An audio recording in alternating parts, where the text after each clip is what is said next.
All right, this is your introduction to online learning. So we're going to talk about some strategies for successful online students. And this video is designed to give you information to help you to do as well as possible in this course. Um, Online learning is different. It is very different from a traditional classroom course.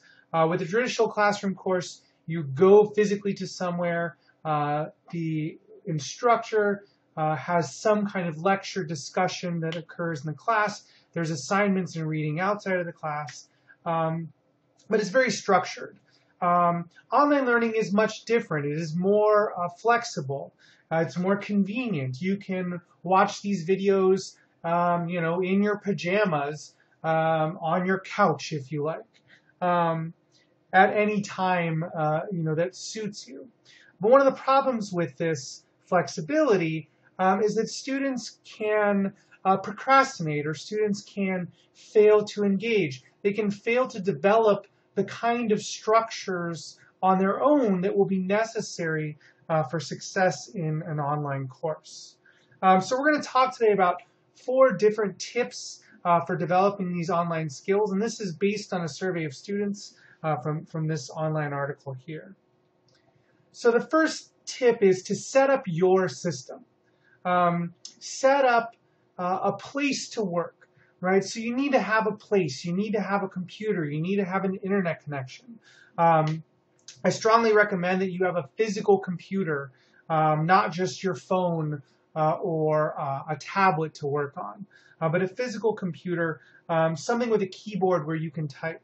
And your place, this can be whatever works for you. So if you work really well in a coffee shop, you want to, go to Starbucks and sit, or go to Dunkin' Donuts or whatever, and work, that works. But you just want to try and minimize distractions. You don't want to be sitting down to do your work for this course, right after school when your kids get home and they're nagging you and bugging you about, playing with them or trying to get, trying to get their snacks ready or what have you, right? You want to set aside some time, and we'll talk about that. And you want to have a place where you can sit and you can work through the course material. You also have to make sure you're comfortable with the online tools that we're going to be using for the course, right? So you want to make sure you're comfortable with Moodle. You want to make sure that you're comfortable with your email. You want to make sure that you're checking your email at least once a day. You want to make sure you're logging into the course, I will say at least once a day, if minimum of 3 times a week. Okay, and you want to make sure you're comfortable with all of this now, during this first week. And if you're not, if you're having problems with any of these tools or communicating via email, make sure you ask for help right away. If you come to me 4 weeks into the course and you haven't posted in any of the discussions and you say, hey, I don't really know how to do this, that's not going to be an excuse for missing those first 4 weeks of discussions. The most critical component to online learning is developing a time management strategy. If you think about the typical traditional class, right? So the traditional class, you're going to be in class somewhere between 3 to 3.5 hours a week. And then you will have readings that you'll be expected to do outside of class, as well as assignments and papers and these sorts of things. The typical class is going to be about 6 to 8 hours of work per week. And online courses are no different, right? I have the expectation that you are going to spend somewhere between 6 to 8 hours working on this course every week. So what this means is that you need to set up time in your schedule to allow for those 6 to 8 hours of work. The best way to do this is to block off time. Set up a schedule. You know your life. You know your schedule. You know when you're going to have an hour here or 3 hours there to work on schoolwork. And what you have to do to be successful in an online class is set up a schedule and get into a habit, right? You say to yourself, look, I know that on Tuesday afternoons, my kids are at their Little League practice, and you know, my partner is at work, and I know I've got 2 hours that I can work on this class, and that's when I'm going to do my reading for this class. Tuesdays from 5 to 7, right?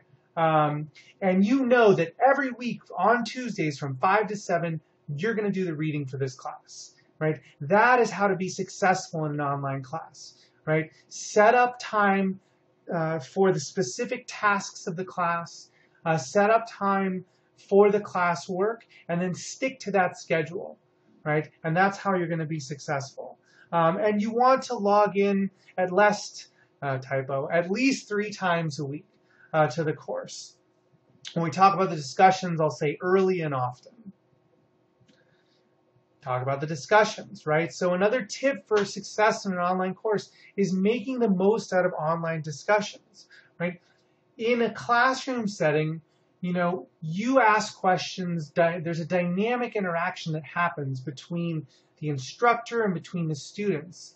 And discussions are the way that we try and replicate that dynamic interaction online. The difference is that we're not all sitting in a room. We're posting and checking posts in an asynchronous fashion, right?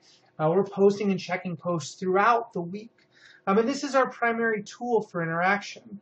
And interaction is really key to understanding.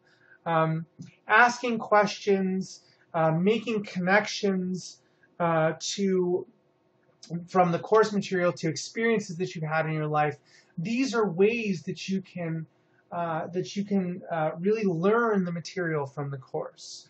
Okay. So I've got some do's and don'ts for discussions, and we'll talk more about discussions in the discussion tutorial video. So discussion do's: definitely ask questions. Ask questions of me. Ask questions of your fellow students. I am going to be participating in the discussions as well. And so if you ask a question, I will try and answer it within 24 hours. Make connections, right? So, you know, if you read something in the textbook that reminds you of an experience that you had, or you've seen people behave in a similar way, talk about that. Tell that story. Making that connection will help you to learn the material, and it'll also help to give the other students in the class a new perspective.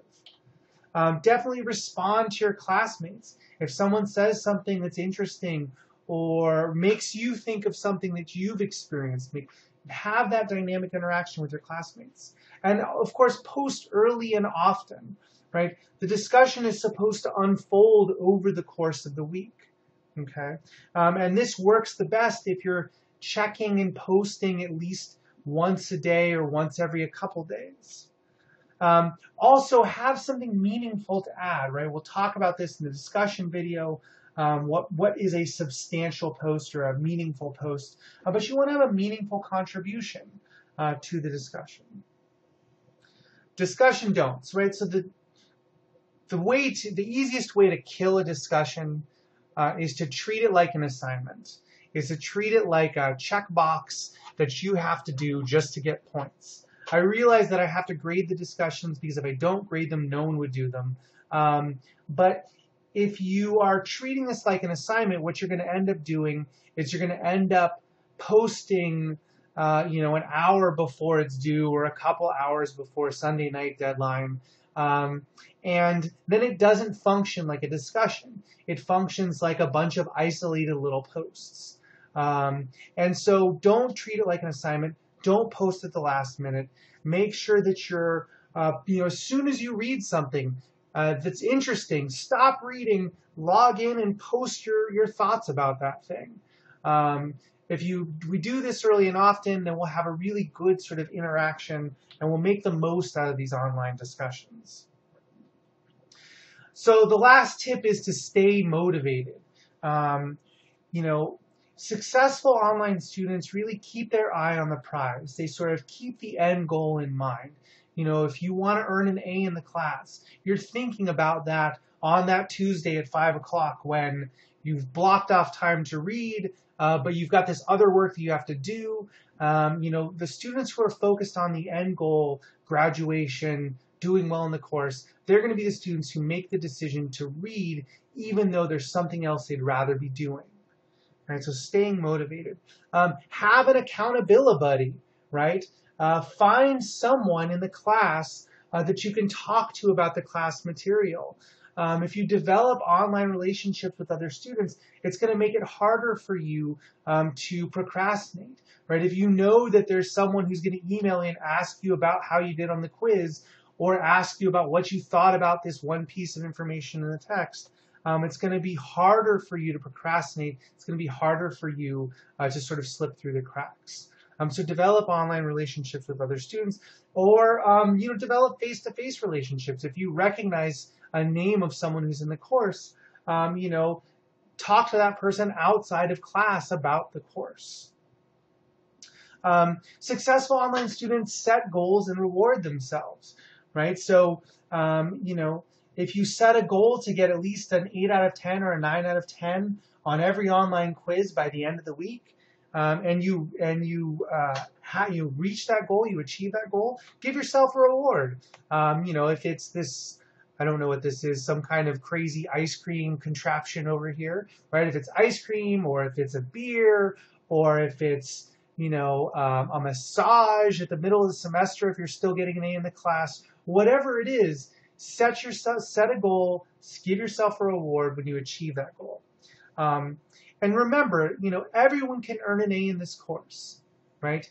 Everyone starts the course with all the points, and you slowly lose points over the course of the semester, by missing questions on the quizzes, or having less than a meaningful contribution to the discussion, or worse and more frequently, just forgetting or failing to complete the pieces of the course, right?